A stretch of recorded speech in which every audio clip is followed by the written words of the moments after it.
Alright, what's down, gang? It's Gravity. Today, wanted to make a little video on headlight wiring. I know a lot of us that work on cars, we hear wiring and we are immediately repulsed. Can definitely be a bit tricky at times, but want to go through some things here. And specifically with aftermarket wiring for headlights, if things don't match your harness. So starting off here, we're going to be getting into how do you repin the headlight harness? Well, you can use one of these tools. I'll link in the description. You can get them off Amazon for pretty cheap. But you want to poke it into the hole where your headlight pins are, so that we can get all these pins out, get them sorted right. And once you've got it down in there, you're going to kind of push along the tabs. And at the same time, you want to be pulling from the bottom of the wire while you're doing this. And then eventually you should be able to free it up. You got to be careful with these tangs, though. You don't want to break them, because then the pins won't like to stay put. So be careful, but you're really just going to be kind of poking in there, jiggling around until you can get it free. After that, you want to try and hook up, a ground wire and a power wire to some kind of 12-volt battery. And once you have figured out, which one is which, you're going to try to line it up with the headlight harness on your car side. And I'm sure you're wondering, well, how do I do that?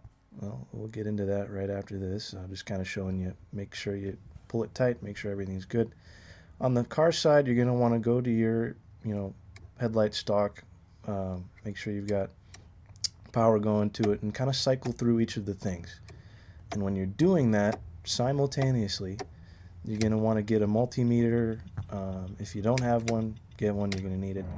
And you go black side to a ground wire, red side to a power wire, figure out what is what.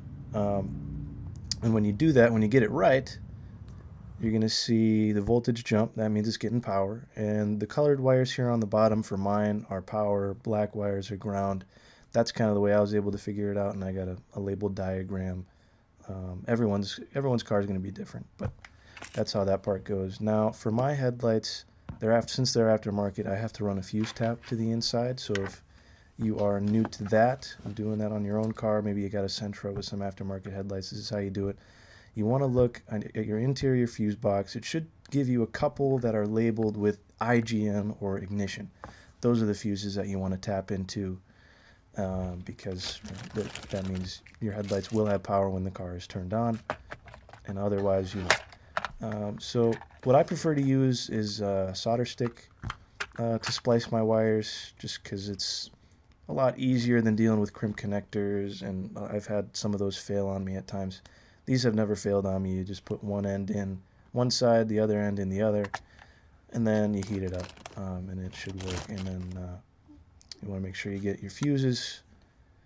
If you don't have any extras, those will go into the fuse tap. Make sure you match them correctly to the car. In my case, I believe they were 10 amp fuses. So, take one out from the car, put one in extra.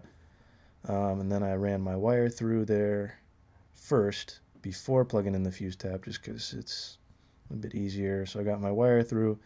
Now we're going to hit it with some heat to get the solder stick connector to work. That part's pretty easy. You can use a lighter or a torch, whatever you feel like using, and it should be nice and tight after that. So it's pretty simple, easy to use. Highly recommend. Obviously I'm not sponsored, but I sure like to use those quite a bit. So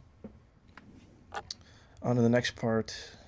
Obviously make sure that this is nice and tight. Once you've got that all secure, you want to plug it into your ignition fuse, and you want to try and run it through the firewall, through that main grommet, or if you've got any other holes next to it, you'll go behind either your intake or your battery, depending on how your car is set up, and that wire will run to the actual wiring that they give you with the headlight. So I got to splice again here to get that fuse tap wire out to the wiring that connects to the headlights. Once that is done, that's all good. They've got an inline fuse running just to prevent it from giving too much power with high beams and stuff like that.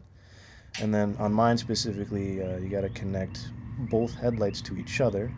And then once you've got everything situated, you've got all your things lined up properly, your pins match, it should look a little something like this. So If you got any questions, by all means leave a comment. I've done this for a few sets now, so I can try my best to give you some advice if it's not working. But other than that, that's all I got. Thank you.